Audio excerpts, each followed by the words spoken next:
ಶ್ರೀ ಗುರುಭ್ಯೋ ನಮಃ ಹರಿ ಓಂ. ಆಪಾದಮೂಲಿಪರ್ಯಂತಂ ಗುರುಣಾಂ ಆಕೃತಿಂ ಸ್ಮರೇತ್ ತೇನ ವಿಘ್ನಾಃ ಪ್ರಣಶ್ಯಂತಿ ಸಿದ್ಧ್ಯಂತಿ ಚ ಮನೋರಥಾಃ. ಹರೇ ಶ್ರೀನಿವಾಸ. ಪವನ ವಿಜಯತೆ ಸಂವಾದ ಕಾರ್ಯಕ್ರಮಕ್ಕೆ ಸ್ವಾಗತ. ಈ ಕಾರ್ಯಕ್ರಮದಲ್ಲಿ ನಾವು ಈಗಾಗಲೇ ಸುಮಾರು ವಿಷಯಗಳನ್ನ ಚರ್ಚೆ ಮಾಡಿದ್ದೀವಿ. ಸ್ವಧರ್ಮದ ಬಗ್ಗೆ, ಮತ್ತು ವಿಷನ್ 2075 ಮಾಧ್ವ ಸಮಾಜ ಹೇಗಿರಬೇಕು, ಮತ್ತು ಮೋದತೀರ್ಥರ ಸೇನಾಧಿಪತಿಗಳು, ಈಗ ಹಿಂದಿನ ಸಂಚಿಕೆಯಲ್ಲಿ ವ್ಯಾಸರಾಜರ ಬಗ್ಗೆ. ಇದೆಲ್ಲ ವಿಷಯಗಳು ನಿಮಗೂ ಆಸಕ್ತಿ ಇದ್ದರೆ ನೀವು ಸಬ್ಸ್ಕ್ರೈಬ್ ಮಾಡಿ ಮತ್ತು ನಿಮ್ಮ ಬಂಧು ಮಿತ್ರರಿಗೂ ತಿಳಿಸಿ. ನಮಸ್ಕಾರ ಗುರುಗಳೇ. ಹರಿ ಓಂ. ಗುರುಗಳೇ, ನೀವು ಹಿಂದಿನ ಸಂಚಿಕೆಯಲ್ಲಿ ವ್ಯಾಸರಾಜರ ವೈಭವವನ್ನು ತಿಳಿಸ್ಕೊಡ್ತಾ ಇದ್ರಿ. ಹೇಗೆ ಅವರು ಹುಟ್ಟಿನಿಂದ ಅವ್ರು ಏನೇನು ಮಾಡಿದ್ರು, ಅವರು ವಿಶ್ವವಿದ್ಯಾಲಯ, ಅಷ್ಟು ದೊಡ್ಡ ನಳಂದಾಕ್ಕಿಂತ ದೊಡ್ಡ ಇದು ಯೂನಿವರ್ಸಿಟಿನ ಹುಟ್ಟಾಕಿದ್ರು, ಮತ್ತು ವಾದಿಗಳನ್ನು ಜಯಿಸಿ ಅವರು ಹನುಮಂತನ ಪ್ರತಿಮೆಗಳನ್ನ ಸ್ಥಾಪನೆ ಮಾಡಿದ್ದು 732. ಅದೇ ರೀತಿ ಅವ್ರು ಹೇಗೆ ವಾಯುದೇವ್ರನ್ನ ಮೆರೆಸಿದ್ರು, ಅದೇ ರೀತಿ ಮುಂದಿನ ಅವತಾರದಲ್ಲಿ ವಾಯುದೇವರು ರಾಯರನ್ನ ಅದೇ ರೀತಿ ಮೆರೆಸಿದ್ರು ಅಂತ. ಮತ್ತು ತಿಮ್ಮಣ್ಣ ಭಟ್ರು ದಂಪತಿಗಳು ಹೇಗೆ ಸೇವೆ ಮಾಡಿದ್ರು ತಿರುಪತಿಯಲ್ಲಿ ರಾಯರನ್ನ ಪಡೆಯೋದಿಕ್ಕೆ. ಅದಕ್ಕೂ ನೀವು ತುಂಬ ಚೆನ್ನಾಗಿ ತಿಳಿಸ್ಕೊಟ್ರಿ. ಹೇಗೆ ನಾವು ಉಪಾಸನೆ ಮಾಡ್ತೀವೋ, ಇವಾಗ ನಮ್ಮ ಉತ್ತಮರು ಯಾವ ರೀತಿ ಸೇವೆ ಮಾಡಿದ್ರು, ಯಾವ ರೀತಿ ಪೂಜೆ ಮಾಡಿದ್ರು ಅಂತ ನಾವು ಉಪಾಸನೆ ಮಾಡ್ತೀವೋ, ಅದೂ ಒಂದು ದೊಡ್ಡ ಪೂಜೆ. ಅದರಿಂದ ಒಳ್ಳೆ ಫಲಗಳು ಸಿಗತ್ತೆ. ಮತ್ತು ಅದೇ ಒಂದು ನಿದರ್ಶನ ಆಯಿತು ರಾಯರ ಅವತಾರಕ್ಕೂ ಅಂತ. ಮತ್ತು ನಾವು ಹೇಗೆ ನಮ್ಮ ಋಣಗಳನ್ನ ಹೇಗೆ ಕಳ್ಕೋಬೇಕು. ಇವಾಗ ಯೂಟ್ಯೂಬ್ದು ಒಂದು ಒಳ್ಳೆ ದೃಷ್ಟಾಂತ ಕೊಟ್ರಿ. ನಾವು 5 ನಿಮಿಷ ವಿಡಿಯೋ ನೋಡಿದ್ರೆ ನಮಗೆ ಇನ್ನು 5 ದಿನ ಅದೇ ಇದೆ ಸಜೆಷನ್ಸೇ ಬರ್ತಿರುತ್ತೆ, ಅದೇ ರೀತಿ ವಿಡಿಯೋಸು. ಸೊ ನಾವೂ ಅದೇ ಥರ ಉಪಾಸನೆ ಹೇಗೆ ಮಾಡ್ತೀವೋ, ದೇವರು ಹರಿವಾಯು ಗುರುಗಳನ್ನ ಸ್ಮರಣೆ ಮಾಡ್ತಿದ್ರೆ ನಮಗೂ ಅವ್ರ ಕಡೆಗೆ ಕರ್ಕೊಂಡು ಹೋಗ್ತಾರೆ ಅಂತ. ಮತ್ತು ಇನ್ನು ಸ್ವಧರ್ಮ, ಇವರು ವ್ಯಾಸರಾಜರು, ರಾಯರು ಎಲ್ಲ ಬ್ರಾಹ್ಮಣರಿಗೆ ಸ್ವಧರ್ಮದಲ್ಲಿ ಇರೋದಕ್ಕೆ, ಪಾಠ ಪ್ರವಚನಗಳನ್ನ ಮುಂದುವರಿಸೋದಕ್ಕೆ ಏನೇನು ಮಾಡಿದ್ರು, ಹೇಗೆ ರಾಜರಿಂದ ಬಂದಿದ್ದ ಸಂಪತ್ನೆಲ್ಲ ಅವ್ರಿಗೆಲ್ಲ ಕೊಟ್ಟು ಇನ್ನೂ 5-10 ತಲೆಮಾರುಗಳಲ್ಲಿ ಅವರು ಇದೇ ವೃತ್ತಿಲೇ ಇರಬೇಕು ಅಂತ ಹೇಗೆ ಒಳ್ಳೆ ಸಾಧನೆ ಮಾಡಿಕೊಟ್ರು ಅಂತ. ಮತ್ತು ಇದು ಪರಮತಿಯರು ಇಂದ ಸಂಪಾದನೆ ಮಾಡಿಕೊಂಡು ಕೂಡ ಅವ್ರು ಕೊಟ್ಟಿದ್ದಾರೆ ಸುಮಾರು. ಭೀಮಸೇನ್ ದೇವರಿಂದ ಹಿಡಿದು ಹೆಂಗೆ ಬಕಾಸುರನಿಂದ ತಗೊಂಡ್ರು, ಅದೇ ರೀತಿ ರಾಯರು ಸಿದ್ದಿ ಮಸೂದ್ ಖಾನಿಂದ ಪಡೆದು ಮಂಚಾಲೆ ಕ್ಷೇತ್ರವನ್ನು ಪಡೆದು ಈಗಲೂ ಇವತ್ತಿಗೂ ಕೋಟ್ಯಾಂತರ ಭಕ್ತರು ಹೋಗಿ ಅಲ್ಲಿ ಸೇವೆ ಮಾಡೋ ಅವಕಾಶ ಮಾಡಿಕೊಟ್ಟಿದ್ದಾರೆ. ಗುರುಗಳೇ, ಈ ಸಂಚಿಕೆಯಲ್ಲಿ ನೀವು ಯಾವ ವಿಷಯ ತಿಳಿಸ್ಕೊಡ್ತೀರಾ? ಶ್ರೀ ಗುರುಭ್ಯೋ ನಮಃ. ವೇದವ್ಯಾಸ ಗುಣವಾಸ ವಿದ್ಯಾಧೀಶ ಸತಾಂ ವಶ ಮಾಂ ನಿರಾಶಂ ಗತಕ್ಲೇಶಂ ಕುರ್ವನಾಶಂ ಹರೇನಿಶಂ. ಪ್ರಥಮೋ ಹನುಮನ್ನಾಮ ದ್ವಿತೀಯೋ ಭೀಮೈವ ಚ ಪೂರ್ಣಪ್ರಜ್ಞಸ್ತೃತೀಯಸ್ತು ಭಗವತ್ ಕಾರ್ಯಸಾಧಕಃ. ಪೂಜ್ಯಾಯ ರಾಘವೇಂದ್ರಾಯ ಸತ್ಯಧರ್ಮರತಾಯ ಚ ಭಜತಾಂ ಕಲ್ಪವೃಕ್ಷಾಯ ನಮತಾಂ ಕಾಮಧೇನ. ಈ ತಿಂಗಳು ನಾವು ಡಿಸೆಂಬರ್, ಜಾನ್ವರಿ ಅಂತ ಹೇಳಿದ್ರೆ ಯಾವಾಗಲೂ ನಾವು ನೋಡೋ ಪ್ರಕಾರ ನಾವು ಕ್ಯಾಲೆಂಡರ್ ಕಡೆ ಜಾಸ್ತಿ ಗಮನ. ನಾವು ಇವತ್ತು ವರ್ಕಲ್ಲಾಗ್ಬೋದು ಅಥವಾ ಮನೆ ಮಕ್ಕಳು ಸ್ಯಾಂಟಾ ಕ್ಲಾಸ್ ಅಂತ, ಅಂದರೆ ಕ್ರಿಸ್ಮಸ್ ಇರ್ಬೋದು, ನ್ಯೂ ಇಯರ್ ಎಲ್ಲ ಕಡೆ ಪಾರ್ಟಿ ಟೈಮ್, ಅದು ಇಯರ್ ಎಂಡ್. ಅದಕ್ಕೆ ಪಂಚಾಂಗ ಅಂತ ನಾವು ಈ ಸತಿ ಪವನ ವಿಜಯತೆಯಲ್ಲೂ ಜೂನಿಯರ್ಸ್ಗೆ ಕ್ಯಾಲೆಂಡರ್ ಇದ್ದಾಗ ಪಂಚಾಂಗ ಯಾಕೆ ಅಂತ, ಸೊ ಅದ್ರ ಬಗ್ಗೆ ಎಲ್ಲರೂ ಹ್ಯಾಪಿ ನ್ಯೂ ಇಯರ್ ಅಂತ ಹೇಳ್ತಾ ಇರ್ತಾರಲ್ಲ, ಅದ್ರ ಬಗ್ಗೆ ಮಾಡೋಣ ಅಂತ. ಇವಾಗ ಸಾಮಾನ್ಯವಾಗಿ ಇವತ್ತು ನಾವು ತಗೊಂಡ್ರೆ ಸಮಾಜದಲ್ಲಿ, ಅಂದರೆ ಹೊಸ ವರ್ಷ ಬಂದರೆ ಏನೇನು ತಲೆಯಲ್ಲಿ ಓಡುತ್ತೆ ಜನಗಳಿಗೆ ಸಾಮಾನ್ಯವಾಗಿ. ಅಂದರೆ ಇವಾಗ ನಾವು ಜನರಲ್ಲಾಗಿ ಶಾಸ್ತ್ರ ಗೊತ್ತಿರೋರು ಇವಾಗ ಒಂದು 5-10% ಇರ್ಬೋದು. ಅಂದರೆ ನಾರ್ಮಲ್ ಜನರಲ್ ಪಬ್ಲಿಕ್ಕಲ್ಲಿ ಯಾವ ರೀತಿ ಅವ್ರದ್ದು ಅಂದರೆ ಅವ್ರ ತಲೆ ಓಡತ್ತೆ, ಏನೇನು ಮಾಡ್ತಾರೆ? ಅದೇ ಎಲ್ಲರೂ ಏನೋ ಒಂದು ರೆಸೊಲ್ಯೂಷನ್ಸ್ ಅಂತ ಇಟ್ಕೊಂಡಿರ್ತಾರೆ. ಈ ವರ್ಷದಲ್ಲಿ ನಾನು ಇದು ಮಾಡಬೇಕು, ಆಮೇಲೆ ಹಿಂದಿನ ವರ್ಷ ಹೇಗೆ ಕಳೀತು ಅಂತ ಕೆಲವರು ರಿಫ್ಲೆಕ್ಟ್ ಮಾಡ್ಕೊತಾರೆ. ಅದಲ್ಲದೆ ಒಂಥರ ಸೆಲೆಬ್ರೇಷನ್ ಟೈಮ್, ಈಗ ಪಾರ್ಟಿ ಟೈಮ್ ಅಂತ ಹೇಳ್ತಾರಲ್ಲ, ಈ ಸಾಮಾನ್ಯವಾಗಿ ರಜಾ ಇರುತ್ತೆ ಆ ಟೈಮಲ್ಲಿ, ಆಫೀಸ್ ಆಗಿರ್ಬೋದು, ಸ್ಕೂಲ್ಗಾಗಿರ್ಬೋದು. So MG road, brigade road ಕಡೆ ಜಾಸ್ತಿ ಜನ ಹೋಗೋರು ಇರ್ತಾರೆ. ಆಮೇಲೆ ಕೆಲವರು ದೇವಸ್ಥಾನಕ್ಕೂ ಬರ್ತಾರೆ. ಜನವರಿ 1ನೇ ತಾರೀಕು ಸುಮಾರು ದೇವಸ್ಥಾನಗಳಲ್ಲಿ ತುಂಬಾನೇ ರಶ್ ಇರುತ್ತೆ, ಅದನ್ನು ನೋಡ್ತೀವಿ. ಅದೇ ಈ ರೀತಿ ಒಂಥರ ಒಂದ್ ರೀತಿ ಸೆಲೆಬ್ರೇಷನ್ ಅಂತಾನೆ ಹೇಳ್ಬೋದು. ಆ ರೀತಿ ನೋಡ್ತಾರೆ ಜನ. ಮತ್ತೆ ಕೆಲವರು ಒಂದ್ ಸ್ವಲ್ಪ ಸೀರಿಯಸ್ ಇರೋರು ಏನೋ ರೆಸೊಲ್ಯೂಷನ್ಸ್, ನಾನು ಈ ವರ್ಷ ಇದು ಅಚೀವ್ ಮಾಡಬೇಕು ಅಂತ ಹಾಕೊಳ್ಳೋದು, ಆ ಥರನೂ ಇರುತ್ತೆ. ಈ ಥರ ಎಲ್ಲ ನಡೆಯುತ್ತಲ್ವ. ನಾವು ಮೊದಲಿಗೆ ಹೊಸ ವರ್ಷ ಅಂತಂದರೆ, ಇವಾಗ ಒಂದು ನಾವು ವಾರ ತಗೊಂಡ್ರೆ ಬುಧವಾರ, ಶುಕ್ರವಾರ, ಶನಿವಾರ, ಇದು ಎಲ್ಲಿಂದ ಬಂತು? ಇವಾಗ ಶುಕ್ರವಾರ ಮೊದಲು ಬರುತ್ತಾ, ಗುರುವಾರ ಮೊದಲು ಬರುತ್ತಾ ಅಂತ ಕೇಳಿದ್ರೆ ಬೇರೆ ಯಾರಿಗೂ, ನಮ್ಮ ಜ್ಯೋತಿಷ್ಯದಲ್ಲಿ ಹೋರ ಅಂತಿದೆ, ಯಾವ್ಯಾವ ಗ್ರಹಗಳ ಚಲನವಲನಗಳು ಅದು ಎಷ್ಟು ವೇಗ, ಯಾವುದು ಸ್ಲೋಯೆಸ್ಟ್ ಅಂದರೆ ಶನೈಶ್ಚರ, ತುಂಬ ಸ್ಲೋಯೆಸ್ಟು. ಹಾಗೆ ಯಾವ್ದ್ಯಾವ್ದು ಒಂದೊಂದು ತಿಂಗಳು, ಗುರು 1 ವರ್ಷ 360 ದಿನ, ರಾಹು ಕೇತುಗಳು ಅದಕ್ಕಿಂತ ಕಮ್ಮಿ 1.5 ವರ್ಷ ಇರುತ್ತೆ. ಅದನ್ನೆಲ್ಲ ಅರೇಂಜ್ಮೆಂಟ್ ಮಾಡಿ 24 ಹೋರಾನ್ನ ನಾವು ಅದನ್ನು ಆರ್ಗನೈಸ್ ಮಾಡಿ ಅರೇಂಜ್ ಮಾಡ್ತಾ ಹೋದರೆ, ಸೂರ್ಯೋದಯ ಕಾಲಕ್ಕೆ ಯಾವ ಹೋರ ಕರೆಕ್ಟಾಗಿ, ಅದು ಸೋಮ ಆದಮೇಲೆ ಮಂಗಳ, ಈ ಥರ ಮಂಗಳ ಆದಮೇಲೆ ಬುಧ ಹೋರಕ್ಕೆ ಬರುತ್ತೆ. ಹಾಗಾಗಿ ಈ ಕ್ರಮದಲ್ಲಿ ಅದು ಸೋಮವಾರ, ಮಂಗಳವಾರ, ಇದು ಸಾವಿರಾರು ವರ್ಷದಿಂದ ಬರ್ತಾ ಇದೆ. ಹಂಗೆ ತೊಗೊಂಡ್ರೆ ನಮ್ಮದು ಮಾಸ 12 ತಿಂಗಳು. ನಾವು ಒಂದು ಹೊಸ ವರ್ಷ ಅಂತ ಹೇಳಬೇಕಾದ್ರೆ, ಯಾರೋ ಒಬ್ಬನು ಇರ್ತಾನೆ, ಇವಾಗ ಮನುಷ್ಯ, ಅವನು ಹುಟ್ಟಿದ ತಕ್ಷಣ ಅವತ್ತಿಂದ ಒಂದು ಕ್ಯಾಲೆಂಡರ್ ಸೃಷ್ಟಿ ಆಯಿತು ಅನ್ಬೇಕಾದ್ರೆ, ಅವನು ಎಲ್ಲ ಗ್ರಹಗಳನ್ನು, ಎಲ್ಲ ಸೂರ್ಯ ಚಂದ್ರನ ಅವನು ಏನಾದರೂ ಕಂಟ್ರೋಲ್ ಮಾಡೋಕ್ಕಾಗುತ್ತಾ? ಅಥವಾ ಅವನು ಹುಟ್ಟಕ್ಕೆ ಮುಂಚೆ ಏನಿತ್ತು? ಅದು ಪ್ರಶ್ನೆ ಬರುತ್ತೆ. ಅವನ ಕಾಲನ ಮೀರಿ ಇರ್ಬೇಕು ತಾನೆ ಅವನು.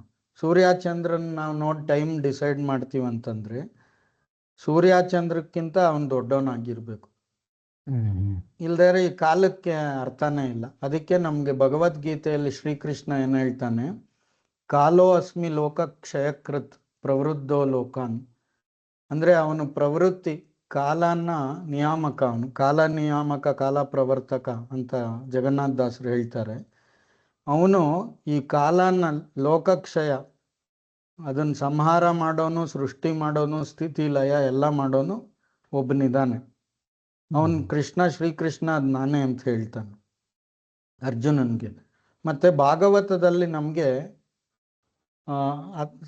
ಸಯೇಷ ಆತ್ಮ ಲೋಕಾನಂ, ಅವರು ಪೃಥ್ವಿಯೋಂತರೇಣ ನಭೋವಲಸ್ಯ, ಈ ಆಕಾಶ ಕಾಲಚಕ್ರಗತೋ 12 ಮಾಸಾನ್ ಭುಂಕ್ತೆ ತಾನೇವ ರಾಶಿ ಸಂಜ್ಞಾನ್ ಸಂವತ್ಸರ ಅವ್ಯಯನ್ ಮಾಸಾನ್ ಪಕ್ಷದ್ವಯಂ. ಆಮೇಲೆ ಎಲ್ಲ ಈ ಋತುಚಕ್ರ, ಕಾಲ, ಮಾಸಗಳು, ರಾಶಿಚಕ್ರ, ನಭೋವಲಸ್ಯ, ಆಕಾಶ, ಕಾಲಚಕ್ರ, ಇದನ್ನೆಲ್ಲ ಸೃಷ್ಟಿ ಮಾಡಿದ್ಯಾರು? ಈ ಆದಿಯಲ್ಲಿ ಬ್ರಹ್ಮದೇವರನ್ನ ನೀನೇ ಇದಕ್ಕೆಲ್ಲ ಸೃಷ್ಟಿ ಮಾಡು ಅಂತ ಹೇಳಿ ಅವನಿಗೆ ಸಿಂಹಾಸನದಲ್ಲಿ ಕೂಡಿಸಿ ಅವನಿಗೊಂದು ಪಟ್ಟಾಭಿಷೇಕವನ್ನು ಮಾಡಿದ್ರಲ್ಲ, ಅದು ಯುಗ ಆದಿ ಅಂತ ಬರೋದು. ಯಾರು ಈ ಸೃಷ್ಟಿ ಸ್ಥಿತಿ ಲಯಕ್ಕೆ ಅವನ ಸ್ವಾಮಿ ಇರ್ತಾನೋ ಅವನಿಗೆ ನಾವು ಅಭಿಮುಖವಾಗಿ, ಅಂದರೆ ಅವನನ್ನು ಅರ್ಥ ಮಾಡ್ಕೊಂಡು ಅವ್ರು ಯಾವತ್ತು ಒಂದು ಮುಹೂರ್ತ, ಈ 12 ಮಾಸಗಳಿಗೆ ಕೇಶವಾದಿ ರೂಪಗಳು ಅಂತ ಹೇಳ್ತೀವಿ, ಆ ಮಾಸ ಧರ್ಮಕ್ಕೆ ಅಭಿಮಾನಿ ದೇವತೆಗಳು ಅವರೆಲ್ಲ, ಹಂಗೆ 60 ಸಂವತ್ಸರ ಇದೆ. ಇದಕ್ಕೆಲ್ಲ ನಾವು ವೇದ ಕಾಲದಿಂದಲೂ, ಅನಾದಿ ಕಾಲದಿಂದ ಅನಂತ ಕಾಲದವರೆಗೂ ಇದು ನಡೀತಾ ಇರುತ್ತೆ. ಇದಕ್ಕೊಂದವಾಗ ಯುಗಾದಿ ಅಂತ ಹೇಳಿದಾಗ ಬರುತ್ತೆ. ನಾನು ಪಾಪ ಈ ಏನೂ ಗೊತ್ತಿಲ್ದಿರ ಇವಾಗ ಈ ಯುಗಾದಿ ಅಂತ ಅಂದರೆ ಜನವರಿ ಫೆಬ್ರವರಿಗೆ ಹೋಗ್ತಾರಲ್ಲ, ಅವರು ಅದಿನ್ನೂ ಇವಾಗ ಏನೇನೋ ತಪ್ಪುಗಳಾಗಿ ಅಡ್ಜಸ್ಟ್ಮೆಂಟ್ ಆಗಿ ಯಾವುದ್ಯಾವುದೋ 2 ತಿಂಗಳುಗಳನ್ನ ಸೇರಿಸ್ಕೊಂಡ್ರು, ಯಾವುದ್ಯಾವುದೋ ರಾಜರ ಹೆಸರು ಇಟ್ಟರು, ಸಾಲದೆ ಬಂತು. ನಮ್ಮಲ್ಲಿ ಅಧಿಕ ಮಾಸ, ಈ ಮಾಸ ಎಲ್ಲ ಸಾವಿರಾರು ವರ್ಷದಿಂದ ಇದೆ. ಪುರಾಣಗಳಲ್ಲೇ ಅಧಿಕ ಮಾಸ ಮಹಾತ್ಮೆ ಇದೆ. ಅದಲ್ದಿರ ಮತ್ತೆ ಕರ್ಮಗಳು ಎಲ್ಲ, ಯಾವ್ಯಾವ ಕರ್ಮಗಳನ್ನ ಭಗವಂತನೇ ಸ್ವಯಂ ಅವತಾರ ಮಾಡಿ ಹೆಂಗೆ ಮಾಡಬೇಕು, ದೇವತೆಗಳು ಬಂದು ತೋರಿಸ್ಕೊಟ್ಟಿದ್ದಾರೆ, ಋಷಿಗಳು ಬಂದು ಶಾಸ್ತ್ರ ಸಂಪ್ರದಾಯಗಳು ಸ್ಮೃತಿಗಳು ಅಂತ ಬರೆದು, ಆ ಕಾಲಕ್ಕೆ ಮನ್ವಂತರಗಳು ಬಂದು ಮನುಗಳು ಅಂತ ಅವರೆಲ್ಲ ಧರ್ಮಶಾಸ್ತ್ರ ಗ್ರಂಥಗಳನ್ನು ಬರೆದಿದ್ದಾರೆ. ಹಂಗೆ ಈ ಯುಗಚಕ್ರವನ್ನು ಮತ್ತು ನವಗ್ರಹಗಳನ್ನು ಸೃಷ್ಟಿ ಮಾಡಿ ಎಲ್ಲ ಜೀವರಾಶಿಗಳಿಗೂ ಅವ್ರವ್ರ ಕರ್ಮಕ್ಕೆ ಏನೇನು ಮಾಡಬೇಕು ಅದನ್ನು. ಇವಾಗ ಯಾರೋ ಒಬ್ಬರು